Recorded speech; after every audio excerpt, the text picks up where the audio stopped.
Welcome everyone tonight to our the School of Historical and Philosophical Inquiries annual lecture. My name's Lisa Featherstone, I'm the head of school and I'm delighted to welcome you here tonight. I'd like to acknowledge that we stand on the country of the Yagara and Turrbal people who have been here for tens of thousands of years. And every day as I wake up, lucky to live in Brisbane and look out across the glorious lands that the First Nations people have looked after for generations and generations, I'm so grateful for that custodianship of land. And I'd like to acknowledge particularly that UQ has always been a place for teaching and learning, and we're pleased to welcome any First Nations people here tonight. Now, sorry in advance about my voice. I've been on sick leave this week, so I feel like I've been on a whiskey and cigarettes kind of diet. In fact, it's been a Lemsip and Ventolin diet, but hopefully my voice will hold out for the evening. Very much like to welcome you all here tonight, UQ colleagues, industry colleagues and distinguished guests, and in particular, Dr. Sarah Lawrence, who is here as the Charles Suasoriae Senior Lecturer in Latin from UNE, and it's wonderful to welcome her here tonight. Sarah is a senior lecturer in Latin at the University of New England. She's the head of department as well of modern languages, English and linguistics, and in all of her spare time she is the vice president of the Australasian Society for Classical Languages. Her research interests include Valerius Maximus, exemplars, Roman identity, Roman Stoicism and classical languages pedagogy. In particular, she likes to focus on underloved Latin texts, which she studies in the hope of understanding the way in which Romans viewed their world.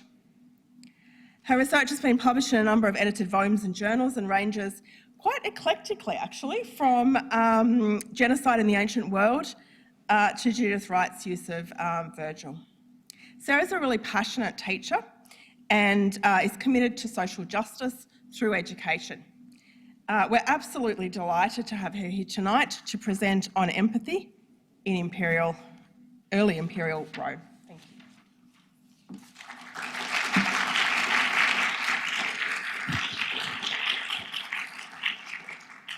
Thank you so much. Professor Lisa Featherstone and distinguished guests and all of you. First of all, I would also like to acknowledge the traditional custodians of the land on which we're meeting today.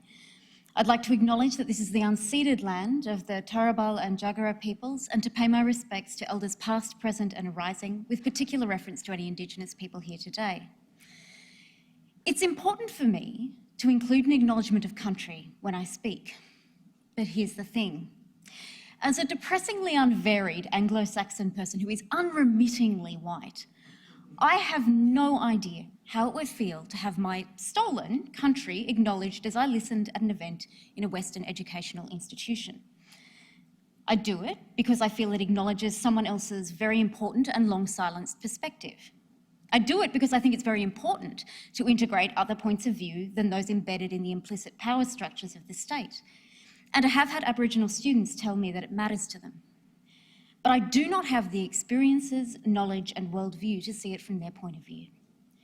It worries me sometimes that it might be read as inadequate, condescending or inappropriate by someone who does have the experiences, knowledge and worldview. It struck me as I prepared this talk that in some ways this encapsulates one of the tangles at the heart of empathy as a concept.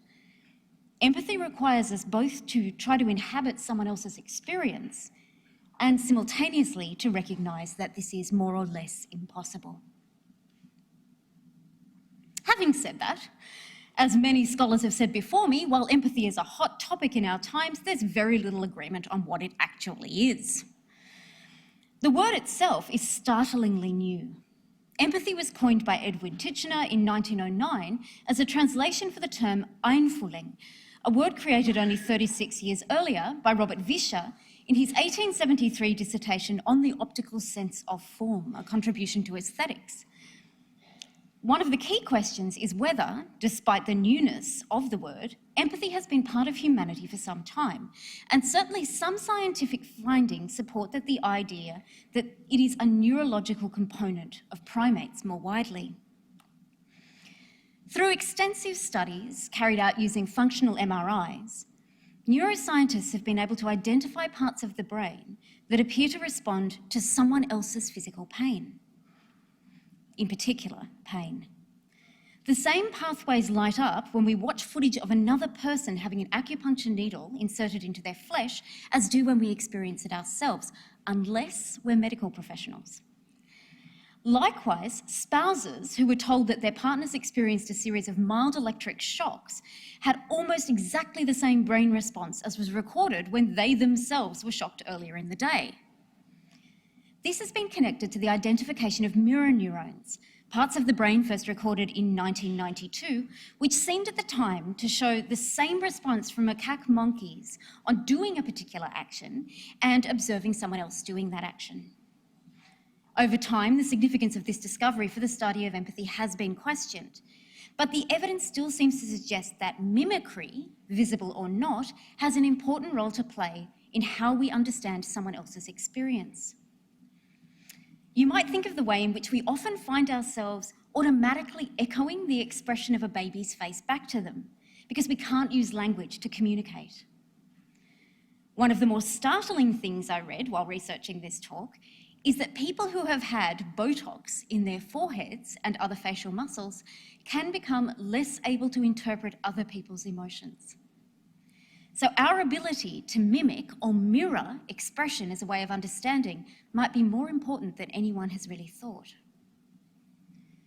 Related to this, but discrete, is the concept of emotional contagion, a state which sees human and non-human animals catch an emotional response from one another. Where scientists have studied the brain patterns experienced during emotional contagion, it's notable that only a handful of emotional responses seem to be contagious: fear, anxiety, disgust, embarrassment, pride, and guilt. If we take an evolutionary perspective on this, it's easy to see why it would be to the advantage of the human animal to react instinctively to these particular emotions. If you alone in a group suddenly spot a vicious goose in the wild and react with terror, you want the rest of the group to catch the vibe without stopping to ask how you're feeling and why. Sometimes it really is best to run first and ask questions later, especially where geese are concerned.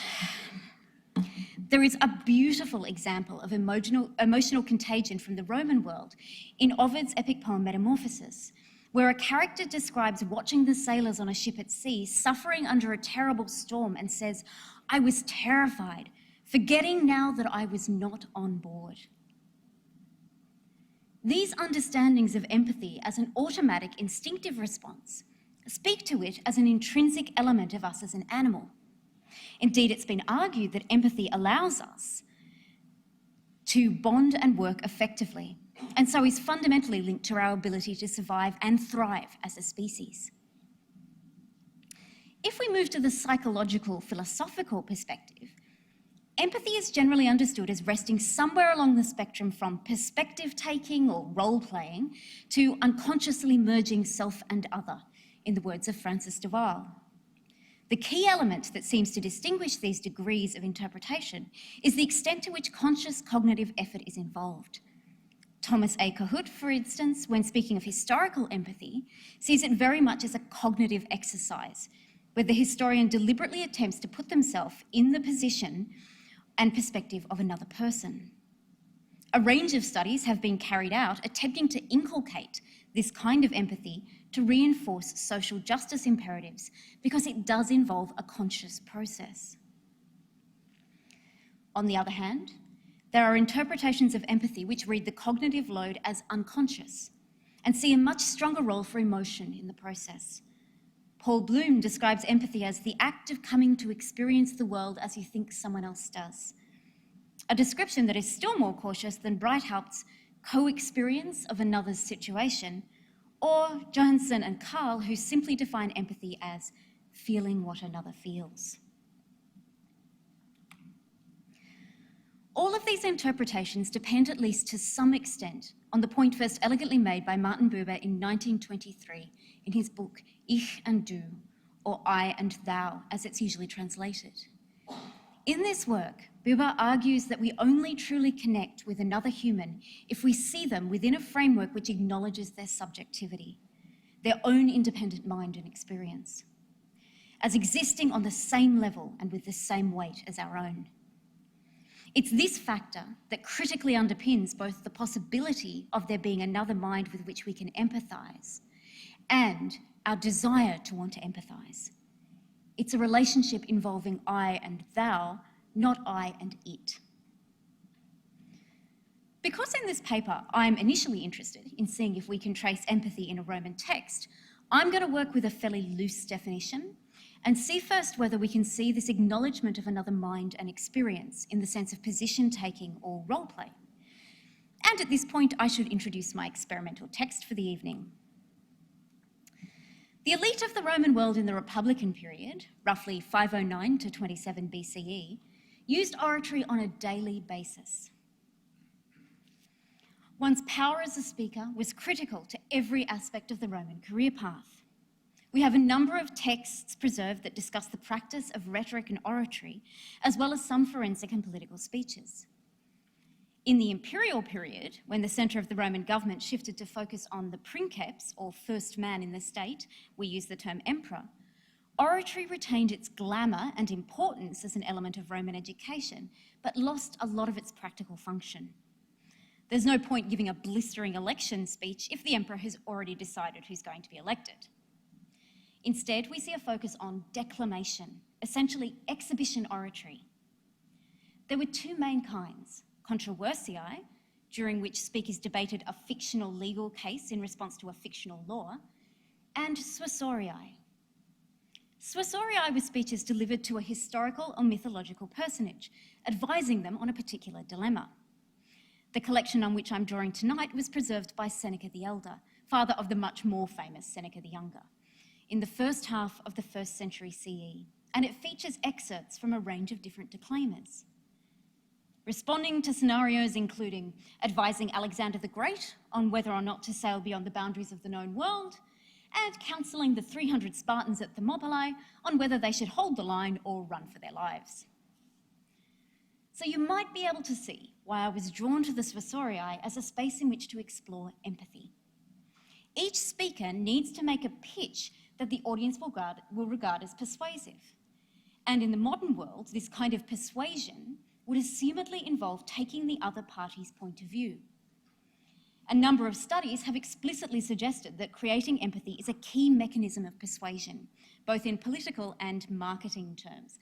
And the bulk of the research here is really depressingly in marketing journals.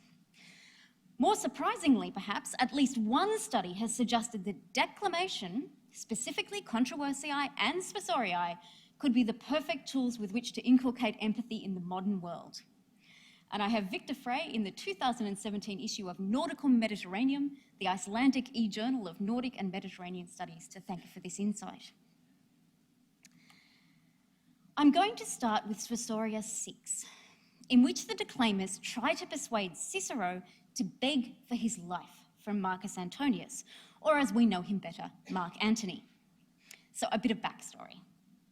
In 44 and 43 BCE, Cicero publicly ripped Mark Antony's reputation to shreds in a series of speeches known as the Philippics. Unfortunately for Cicero, by November 43, Antony had established himself as one of 3 men in total control of the Roman state, the triumvirs, and this triumvirate had launched, for only the 2nd time in Roman history, a proscription, a nightmarish process by which lists of names were posted in the forum and substantial financial incentives offered for killing those on the list. Cicero's name was added to the list and he died in December of the same year. This Suasoriae, 60 or so years later, imagines a version of the past in which Cicero had the opportunity to beg Antony for his life.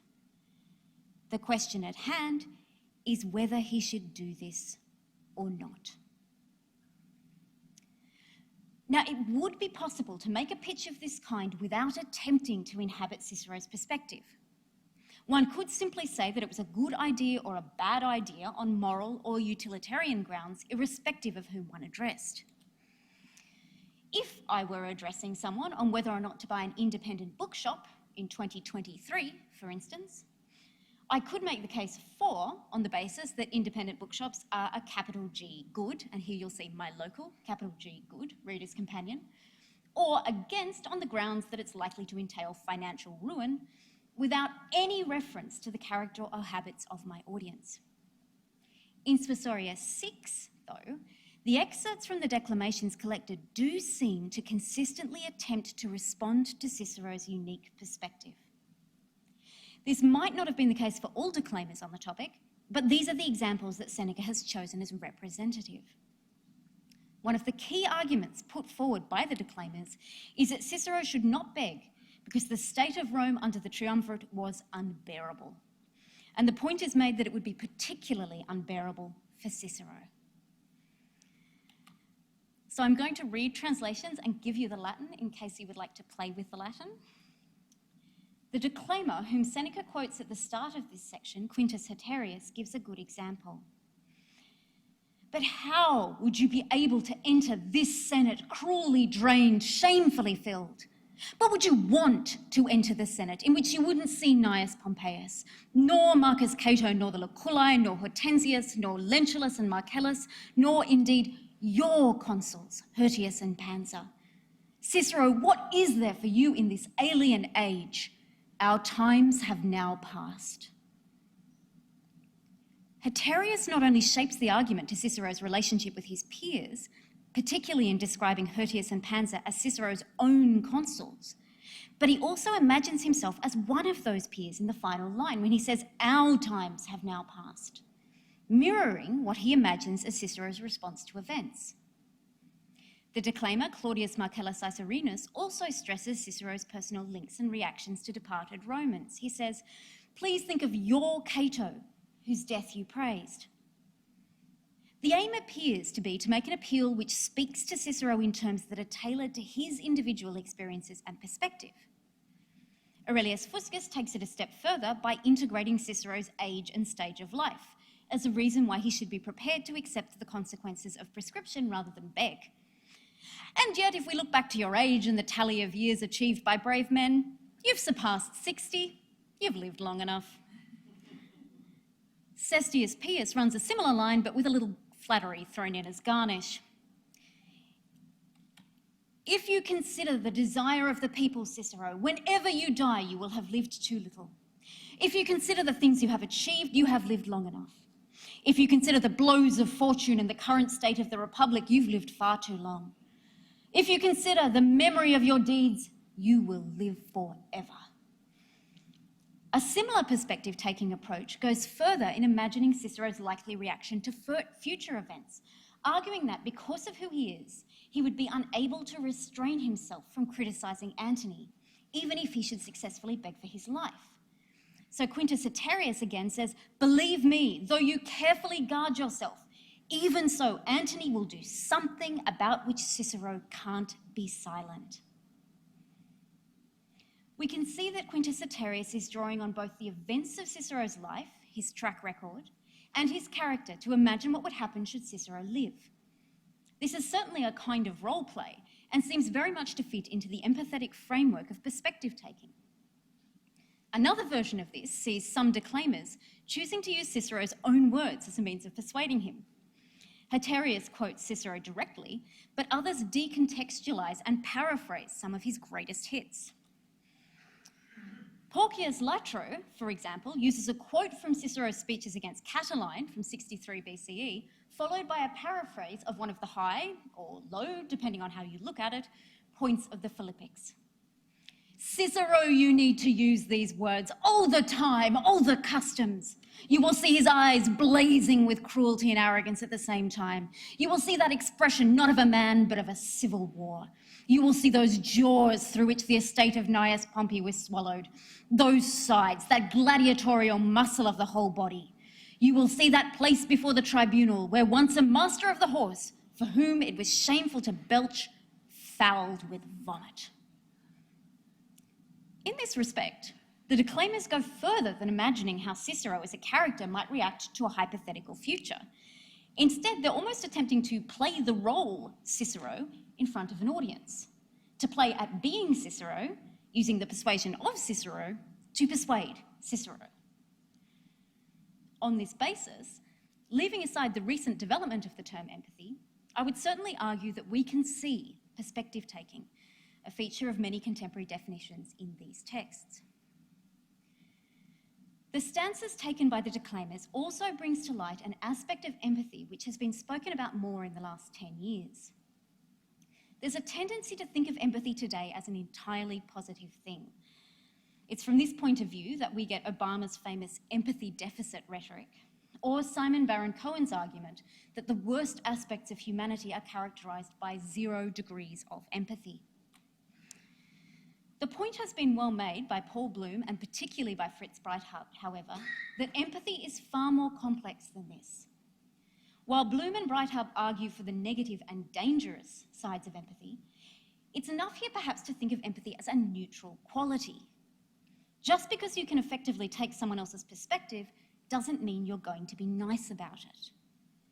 In fact, the whole premise of this declamation could hardly be called compassionate. Like many other works of art in all different eras of history, the Suasoriae takes its central interest and suspense from someone's personal tragedy. There's something fairly voyeuristic about a rhetorical exercise based on whether or not someone should undergo a gruesome death with or without begging. Remember that Seneca the Elder, who collects these stories, was alive at the same time as Cicero in his latest years.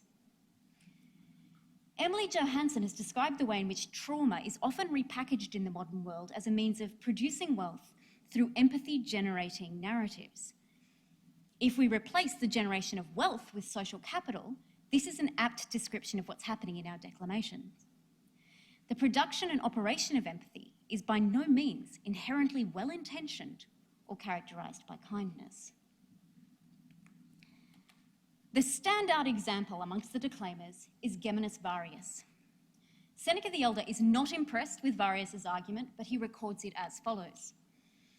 Geminus Varius declaimed the other side also, and he said, I hope that I will persuade my Cicero that he should want to live, with respect to which he declares grand things and says, death is not untimely for a consular, nor wretched for a wise man.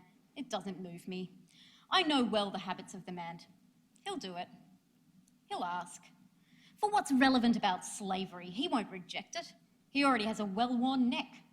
Both Pompey and Caesar subordinated that man. You all see an experienced serf. So note that the argument is made by Varius on the basis of Cicero's nature, his mores, or habits, which Varius claims to know well. On the same basis, Seneca rejects the argument. Few declaimed the other side. Almost no one dared to encourage Cicero to beg his life from Antony. They judged well, considering the spirit of Cicero. The word Seneca uses here for spirit is animus, which means mind, but also spirit or even soul. We're talking about speeches predicated on the realistic depiction of Cicero's perspective and the working of his mind, whether or not declaimers use that as a way to abuse Cicero or to praise him. Now, it might still strike a modern reader that there's something missing in the way the declaimers approach Cicero's perspective. We are, after all, talking about a man who is facing his own imminent death, but there's no acknowledgement of fear or sorrow on Cicero's part at the prospect. This is actually something that Quintilian comments on later. There's also no reference to Cicero's immediate family or friends, despite the fact that he was very close to his brother Quintus, had a son, Marcus, for whom he held great hopes, and treasured at least one close friend, Atticus, who was still alive at this point. Now, it's these kinds of relationships that in our world would be likely to pull on the heartstrings, that might provide the emotional core of a persuasive speech. Here we might need to consider whether the cognitive aspects of empathy, like perspective taking, are enough without the affective elements, the emotions that are so closely linked to empathy in the modern world that they feature in many definitions. Hoffman, for instance, describes empathy as an effective response more appropriate to another's situation than one's own. Now, trigger warning, I'm just going to talk about self-harm. and I will be talking about family violence in a moment. Instead, the declaimers hold up figures as exemplary actors in civil conflict, such as Cato the Younger, who ended his own life in a particularly grisly fashion, rather than accept Julius Caesar's mercy in civil war. Quintus Haterius declaims, Marcus Cato, the greatest exemplar of living and dying, preferred to die alone than to beg, and he wasn't going to be begging Antony. And he armed those hands, unsullied by Roman blood to the very last day, against his own most sacred chest. Scipio, when he had sheathed his own sword in his chest, said to those soldiers who were boarding the ship and asking after the commander is well. Conquered, he spoke with the voice of a conqueror. So too the declaimer Marcellus. Has the fortune of the Roman people been overturned all the way to the extent that someone wonders whether it's better to live with Antony or die with Cato? Cicero isn't being instructed simply to avoid begging Antony for his life. It's being pretty strongly implied that he should end his own life instead, which for us would be seen as outrageous, if not potentially criminally culpable, as a recommendation. But notice the critical tone of these comments. Cicero is asked to compare himself to those who have died with dignity, and it's the models of noble death who feature, not his near and dear. One could argue that the declaimers present a pretty dry version of Cicero's perspective, lacking in emotional dimensions, and therefore only capture a fragment of what we might call empathy. On the other hand, it might be that the missing element is in us as readers, not in the declaimers of Seneca the Elder's era. It could be argued instead that there's plenty of empathetic emotion in the declamations. It's just not emotion of the kind we would necessarily expect or recognise. The declaimers evoke shame, they evoke pride, they evoke ambition. And all of these are linked to Cicero's particular political context and his political peers. This was a society that saw the centre of a senator's life as striving to exceed his ancestors in political prowess. This was also a society that saw mors voluntaria, voluntary death, as an entirely reasonable and dignified choice in certain circumstances. This is, and it might seem obvious, but it's worth saying, not our society, and these are not our ways. And it's here I'd like to focus on the question of empathy as a historical methodology rather than empathy as a historical artefact. Thomas Kohut has argued eloquently for the role of empathy in historical investigation in his 2020 book, Empathy and the Historical Understanding of the Human Past. This is a great book, I recommend it to everyone. He puts this in terms of the historian recognising the space of experience and horizon of expectation inhabited by people in the past. That is, the historian needs to recognise what the people at the time knew from their own experience and the limits of what they knew as to their future and wider context. To give you an example, when my beloved cat Merp, and that's the cat on the left, died, he had lived with me for some years, and he had a very badly broken and even more badly reset leg. So my experience of living with a cat was that anything on the top of the bookcase was safely out of reach. This in no way prepared me for the adoption of an able-bodied kitten called Felix, who is capable of wreaking chaos anywhere at any time. For that reason, I can't be accused of a lack of intelligence in having a collection of valuable pieces in a vulnerable place. I was bound by my space of experience and horizon of expectation.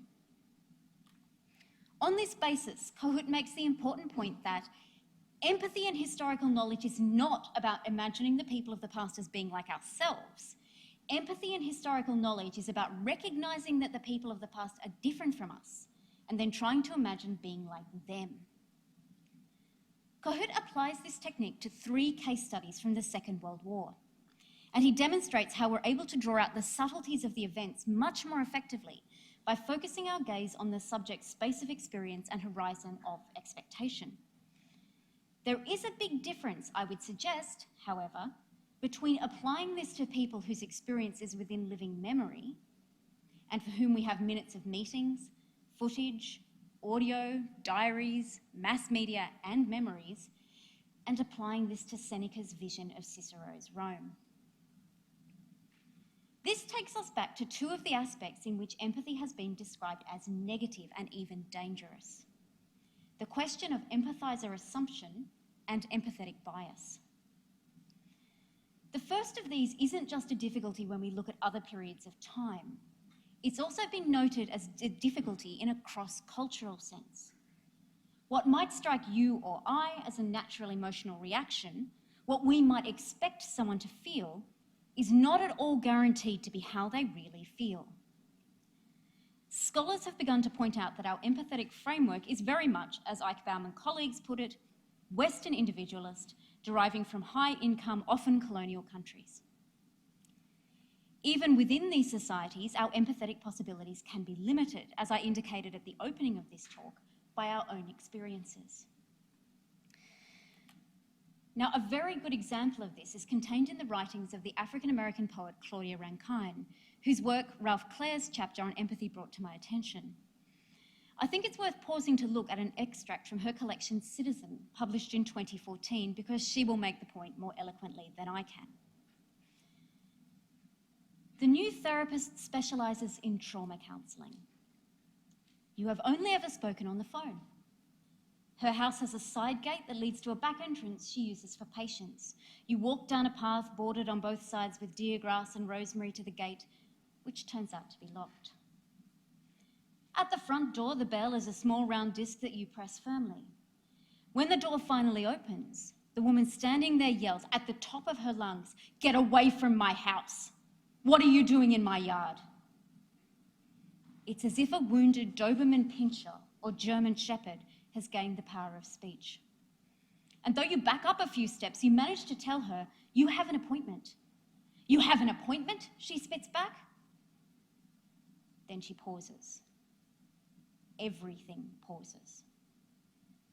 "Oh," she says, followed by, "Oh yes, that's right. I am sorry. I am so sorry. So sorry." The trauma counsellor saw a Black person in an unexpected context and automatically reacted with hostility. Rankine uses the second person, that you, which invites us to inhabit her perspective, at the same time as confronting people who look like me and have had the experiences attendant on that appearance with the fact that this is not our perspective. It's very, very hard for me to feel what she feels. If this distance of experience and perspective between Rankine and her therapist is possible within one country, even within one city or one block, what kind of cultural difference are we dealing with when we look at ancient Rome? We can bring this out sharply in another of the Suasoriae, and this is number 3. In this Suasoria, speakers must address Agamemnon, king of Mycenae, who's sworn an oath that he, together with all the other leaders of the Greek world, will protect the marriage of King Menelaus to the fabulously beautiful Helen. After Helen runs off with Paris, Prince of Troy, Agamemnon attempts to set sail to bring her back with warfare, but he was met with opposing winds. He was then informed by the priest Chalcis that he needed to sacrifice his own daughter, Iphigenia, in order to gain favourable winds. The declaimers are asked to convince him for or against sacrificing the girl. When the declaimers tackle this topic, they talk about the weather quite a lot. They talk about how the gods make their will clear to humans. They mention that an unmarried virgin is worth far more than an adulterous woman. They suggest that the goddess would prefer Iphigenia as a priestess rather than a sacrifice. They talk about the importance of protecting female chastity. What none of them talk about is the idea that a father might not want to kill his own daughter, that he might love her as a person and feel horror and grief at the idea of harm coming to her, let alone inflicting harm on her himself. This is a moment where we need to recognise that our attempts to feel empathy for the largely mythological Agamemnon are likely to miss the mark, because the psychological and cultural distance between us and even the Imperial Roman interpretations of the much earlier story of the Trojan War is enormous. What we might suspect in our discomfort at the advice from declaimers to Cicero to end his own life is writ large here. These people are not like us in certain critical ways. And if we don't recognise that, we run the risk of simply imposing our own values and emotional responses on them in an attempt to experience their position.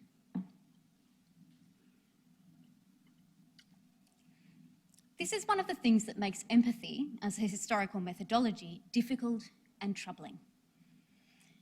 And it's here that I'd like you to think about empathetic bias. One of the so-called dark sides of empathy is that numerous studies have indicated that we are very much more likely to feel empathy towards people who remind us of ourselves.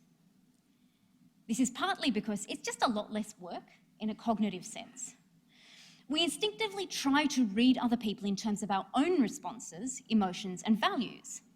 And it's a lot easier if these are visibly applicable categories. Much of this is because the harder we have to work to understand where someone is coming from, the less likely we are to try.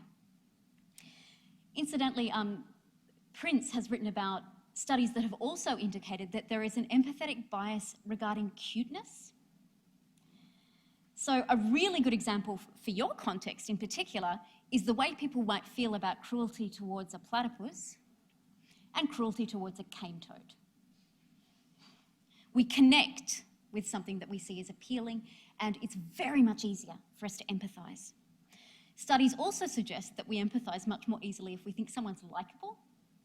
And they've done some great little tests where they show that someone's cheated on a game and then measure the empathy towards them. And people are much less empathetic when they think they've cheated. We then need to combine these factors with the fact that we have very limited sources from, for example, the Roman world. And that the written sources, the ones that give us greatest access to people's interior worlds and feelings, are absolutely dominantly written by men, written by members of the elite, and written by those who saw imperial domination as a good, women as necessarily inferior, and enslavement as a natural part of life. Megan Bowler, in a really beautiful article on teaching the graphic novel Mouse, cautions against the risk that passive empathy encourages people to identify purely with victims in a historical context and not to interrogate their own potential contribution to oppressive structures. In the Roman context, though, we only really have representatives of those oppressive structures. These minds are easier to get to know than any other from the ancient world, given that we just don't have the same interior access to enslaved peoples, imperial subjects, and women. How can we possibly know enough to empathise with anybody else in the Roman world? The cognitive load is very high when attempting to engage with these minds. And just as high is the risk of simply imposing our own anachronistic ideas on those who have already been effectively silenced once. Holland and Throop distinguish this from empathy, and they call it projection. Copeland calls it pseudo-empathy, the phenomenon when we look into someone else's eyes and only see our own reflection. Now, the complexity of these issues for historians makes it all the more mind-boggling that an empathy task was once an official part of the Ancient History Higher School Certificate Examination for Year 12 in New South Wales. Just to expand the boggle a little, it was part of a stream of ancient history known as personalities and their times. Does anyone remember this? Which was designed to be more accessible than the 2 or 3 unit version. The easy option was to ask students to answer questions like this. 1999. In answering the question, use your knowledge of this society. You are a gladiator. Discuss your daily life and work. Your answer should be at least 1 page in length. 2000. In answering this question, use your knowledge of this society. You are a slave working on the estate of a wealthy Roman landowner. Describe the estate and your duties. Your answer should be at least 1 page in length. You might notice that while the task is labelled as empathy, there appears to be very little required in the actual questions. So they're asking them, particularly, I think, in the second one, well, actually both, they're really just asking for a description of the physical environment and what happens in the day. But they've called it an empathy task. It was probably just as well that it didn't really require a lot of empathy, given that the students are being theoretically asked to inhabit the minds of people in the ancient world for whom we have vanishingly little interior access. It strikes me that attempting to answer these questions with genuine perspective would be exceptionally hard for a person living in the 20th century, in a Western context, in a democratic country, which at least purports to follow certain international conventions on human rights. The mention of human rights brings me to the final issue that I'd like to examine when it comes to the practice of empathy in the context of historical methodology. And in many ways, it's an issue that I feel has been humming under some of the other topics throughout this speech. That is the role of morality, more specifically, moral judgment when it comes to empathy. So here I want to ask a question. Can you truly empathise with another individual if you are simultaneously sitting in moral judgment on them? Certainly Nietzsche, as interpreted by Breithout, seems to strongly criticise empathy because it asks the observer to abandon too much of their own sense of the world, to become, in effect, a mirror only of others' views.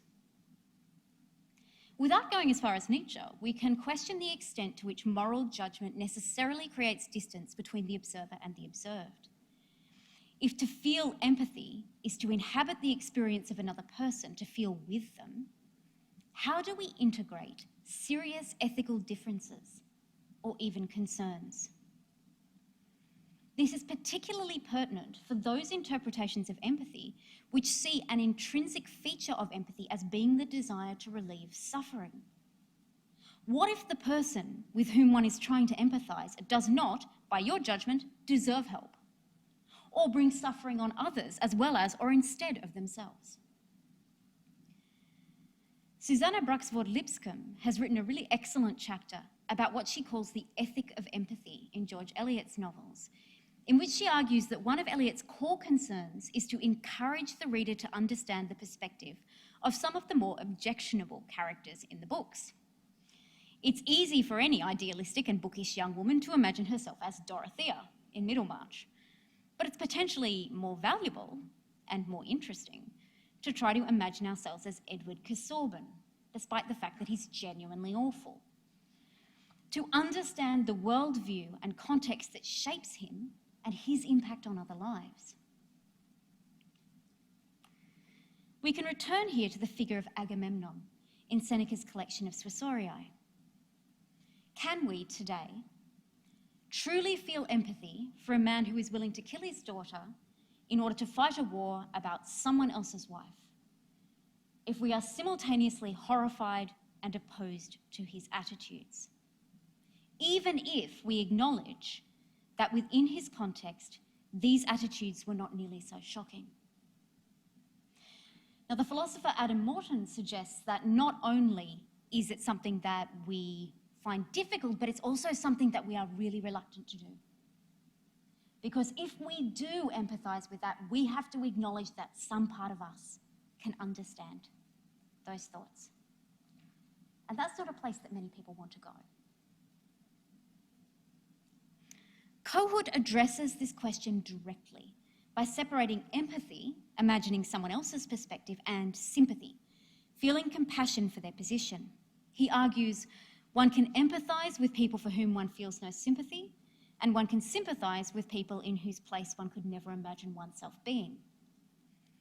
He connects this to the idea that when one empathises, a sense of self is retained. And this is a really key component of definition of empathy for many modern thinkers. You inhabit the mind of another, but you still retain your sense of self. I certainly agree with this, but I'm not sure that I buy Kohut's connected point re sympathy and empathy. Moral judgment on the part of the historian can certainly be a part of the historical process.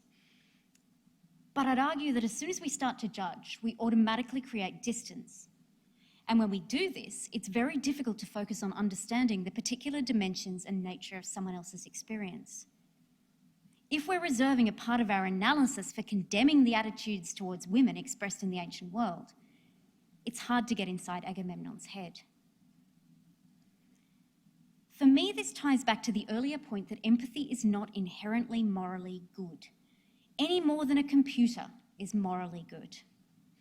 It can be used in a variety of ways, but its baseline is neutral. I mean, you might feel sometimes that your computer's baseline is evil, but let's assume neutral for now. And it doesn't implicitly entail morally appropriate action or even ideas. If we only apply empathy to those whom we see as worthy of moral approval, we fundamentally lose a chance to understand. Likewise, if we apply only partial empathy to a historical figure, because that empathy is interrupted by a compulsion to judge those we study, we lose a chance to understand. Understanding can certainly lead to judgment, or it can sit separate from judgment, but I'd argue that it has to come first, and that it can be a very challenging thing for any historian who wants to incorporate empathy into their methodology. Should we even want to empathise with Agamemnon? I would argue that despite all the doubts and problems that I've raised, this is still actually really worthwhile to try to empathise, even vital for us to do. And interestingly enough, it looks as though the Romans might have agreed. Let's go back to one of the final declaimers that Seneca includes in the Advice to Cicero. This is from Varius Geminus. He also included all the things which had been said by the rest, but he also added a third. He encouraged Cicero to flee. Then also he ran through those regions which Cicero could have fled to. He said Sicily had been avenged by that man. Cilicia had been governed outstandingly by that man as proconsul. Achaia and Asia were known to him from his studies. The kingdom of Deiotarus was indebted to him by favours bestowed.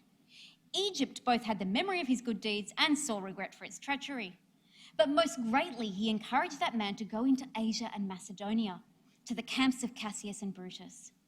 And so Cassius Severus used to say that others had declaimed, Varius Geminus had given pertinent advice. What I've translated as pertinent advice is vivum consilium in the Latin, living advice. That is, it was right on the money for Cicero's time and place. Note that in this extract, we don't see any attempt to judge or persuade Cicero on the grounds of morality, to argue about whether he will bravely resist or beg in a shameful fashion. It's rational, practical advice, separate from any moral sense, that Seneca notes was recognised and appreciated as the most real. And the adjective vivum here has a particular sense of being completely appropriate to real life. So this was completely appropriate to Cicero's context and experience. In conclusion, I think it's certainly possible to see empathy at work in Roman texts. Where it might seem incomplete to us because it's more heavily to the cognitive rather than the emotional, it brings us face to face with the real complexity of empathy as an experience and as a methodology. Empathy requires us to recognise how much of our emotional, moral, and intellectual landscape is culturally and historically determined. While our ability to put ourselves into someone else's shoes appears to be ancient, what we discover while wearing those shoes might well feel uncomfortable, awkward, or not like shoes at all. It also puts us face to face with the fragmentary, partial sources we have from the ancient world and forces us to consider that the limitations on our ability to understand might be very real. Most importantly, perhaps, I would argue that empathy can still be empathy and can still be useful and insightful, even if it is not an inherently positive thing.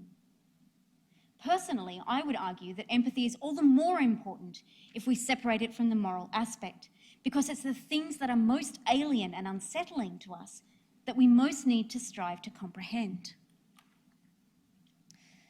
The Roman comic playwright Terence once famously wrote, "Homo sum humani nihil a me alienum puto." I'm a human being. I don't consider anything connected to a human as alien from me. Perhaps the true sense of empathy on both an interpersonal and methodological level is recognizing that as humans, other humans can be almost entirely alien. And this is all the more reason that we should utilize empathy to try our best to understand. Thank you.